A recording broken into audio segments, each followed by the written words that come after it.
Saya Ezra akan membahas materi tentang pemulihan, rehabilitasi, reintegrasi, dan transformasi sosial. Pertama, kita akan membahas tentang pemulihan atau recovery.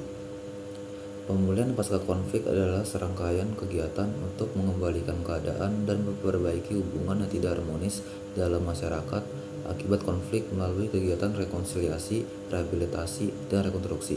Pasal 33 mewajibkan pemerintah daerah untuk melakukan upaya pemulihan pasca konflik secara terencana, terpadu, berkelanjutan, dan terukur melalui upaya rekonsiliasi, rehabilitasi, dan rekonstruksi. Menurut ketentuan pasal 37, pemerintah dan pemerintah daerah melakukan rekonsiliasi antara para pihak dengan cara perundingan secara damai, pemberian restitusi, dan atau saling memaafkan. Rekonsiliasi dapat dilakukan dengan peranata adat atau sosial atau satuan tugas penyelesaian konflik sosial. Contoh kasusnya berupa konflik horizontal di Poso, Sulawesi Tengah. Konflik Poso terjadi antara tahun 98 sampai 2001 dan melibatkan dua kelompok besar masyarakat, Muslim dan Kristen. Awalnya konflik ini bersumber dari masalah kriminal kecil, namun kemudian berkembang menjadi kerusuhan besar yang dipicu oleh ketegangan agama, politik, dan ekonomi. Ratusan nyawa melayang, ribuan rumah dibakar, dan banyak warga mengungsi. Kedua, saya akan membahas penghentian konflik sosial di masyarakat. Konflik yang terjadi di masyarakat tidak dapat dibiarkan begitu saja.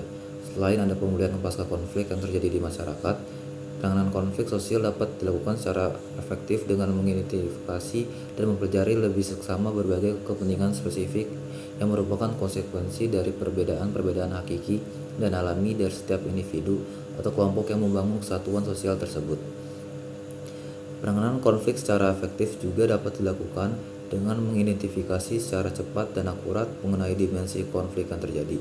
Konflik yang bersifat vertikal perlu ditangani secara berbeda dengan konflik horizontal, karena melibatkan dua individu atau kelompok sosial yang berbeda status dan kekuatan hegemoniknya. Untuk cara penanganan dan pemulihan konflik yang terjadi di Poso, Sulawesi Tengah adalah berupa perjanjian damai atau deklarasi Malino tahun 2001. Pemerintah memfasilitasi dialog antara tokoh masyarakat dari kedua belah pihak. Dalam perjanjian ini disepakati untuk penghentian kekerasan, memulihkan keamanan, dan menjamin keadilan, dan rekonsiliasi dan dialog antar agama dengan cara para tokoh agama dan pemuda dilibatkan dalam kegiatan lintas komunitas dan dibentuk forum-forum perdamaian dan komunikasi bersama. Selanjutnya saya akan lanjutkan ke Theo. Nah, semuanya, jadi kita akan lanjut lagi untuk pembahasan tentang disintegrasi sosial. Disintegrasi sosial terjadi ketika perubahan cepat seperti revolusi ataupun perkembangan teknologi yang dapat membuat suatu individu ataupun kelompok terpengaruh karena perubahan itu sangat cepat dan membutuhkan adaptasi yang kuat. Nah, biasanya adaptasi yang tidak sesuai dengan perubahan yang cepat itu akan membuat sebuah masalah-masalah baru seperti masyarakat sosial yang jadi mengurangi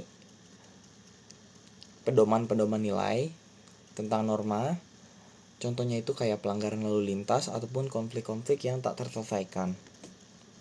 Menurut teori cultural lag atau Cockburn, ketimpangan ini muncul karena aspek kebudayaan. Kita ambil contohnya teknologi. Teknologi yang berkembang sangat cepat dapat membuat sebuah ketimpangan antara satu individu dengan individu lainnya. Misalnya individu yang lebih muda mungkin lebih memahami tentang teknologi saat ini dibandingkan para orang-orang tua yang mungkin tidak terlalu mengikuti perkembangan zaman di teknologi ini rata-rata.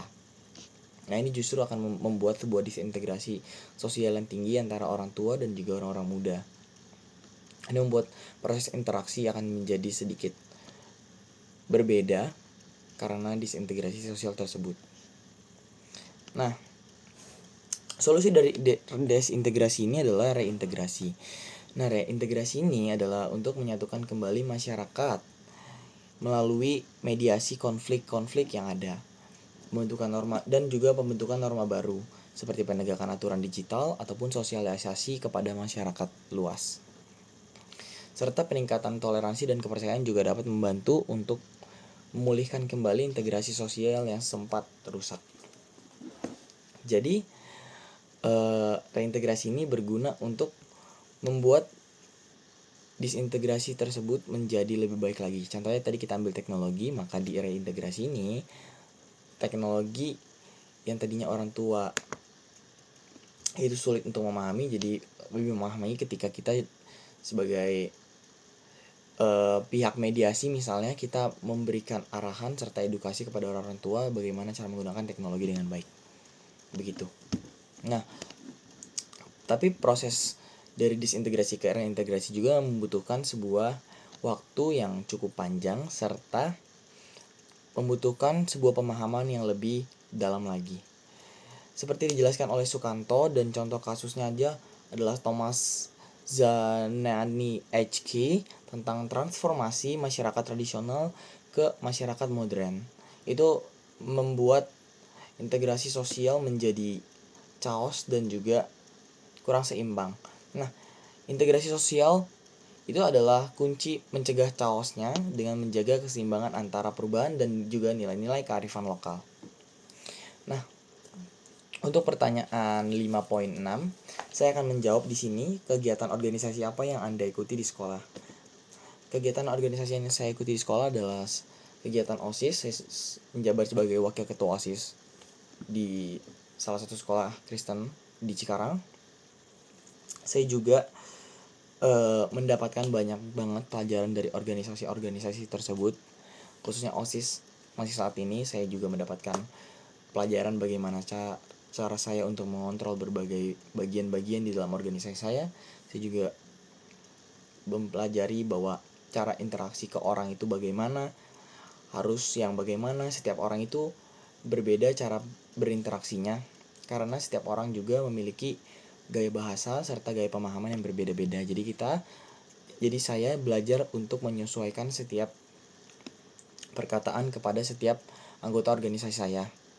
Jadi itu juga tidak akan menyebabkan atau mengurangi kemungkinan untuk terjadi disintegrasi sosial.